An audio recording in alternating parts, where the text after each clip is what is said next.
Have you ever been told that if you get your credit score to 700, the banks will hand you $100,000 in funding? That is one of the biggest lies in the credit game. And here's the dangerous part. If you fall for it, you'll waste your time, burn money, and get denied when it matters the most. Today, I'm going to show you why a 700 score doesn't just guarantee anything. The truth also about authorized users versus primaries and how to actually build a profile banks are going to want to lend to. So here's the myth. If I hit 700, then I'm good. You'll hear it from many people online, maybe even from friends. But think about it. What's behind the 700 score? Is it your own track record or someone else's? Banks don't just see a number, they see a whole story. And if that story isn't strong, that 700 can leave you stuck with $1,000 approvals when you really should be getting $100,000 in approvals. So there's two types of accounts that matter the most. Authorized users. You're added to someone else's card and their history boosts your score. Fast results, of course, but that's not your account. Banks know that it's just borrowed credibility. Then we have primaries. These are your actual accounts. You applied, you're responsible, you're paying. Banks value these more because they can prove that you know how to actually manage that debt. So here's the catch. Authorized user accounts can make your report look pretty good, but it's like painting over a broken engine. Banks always are going to look under the hood. You have to think of it like driving a little bit, right? If you're riding shotgun with a NASCAR driver 10 years, that doesn't mean you know how to drive. There's an authorized user, but when you're behind the wheel, those are actually now your primaries. Banks only trust the driver, not the passenger. So why do people keep pushing the 700 score myth? Because it sells. It's way easier to market the dream of hit 700, get $100,000 than it is to explain the process of building primaries. So people buy trade lines, they hit 700, they apply, and then they get denied. Why? Because banks don't lend to a number, they lend to a proven borrower. So let me break down the real playbook.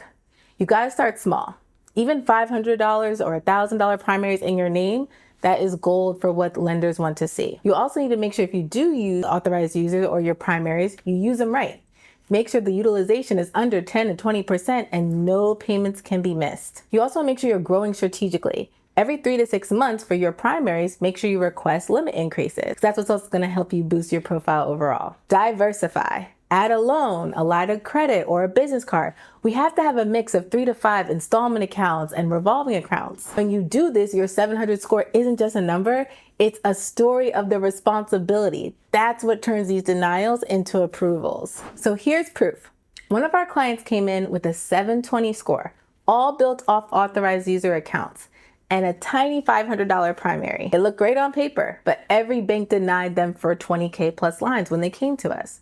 We had to shift that strategy. We built their primaries up, we kept the usage low, we raised their limits and added a mix of diversified accounts to their credit profile. So within 4 months, they went from constant denials to over $80,000 in approval. Same score, different profile.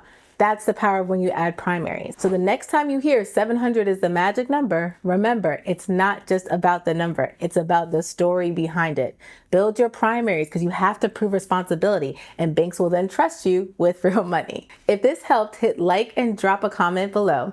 And I would love to hear in the comments the biggest credit myth that you've heard because there are way too many out there that we need to address. Don't forget to subscribe. Every week we're dropping strategies that actually get you funded. And if you're really ready to start building primaries the right way, check the link in the description below.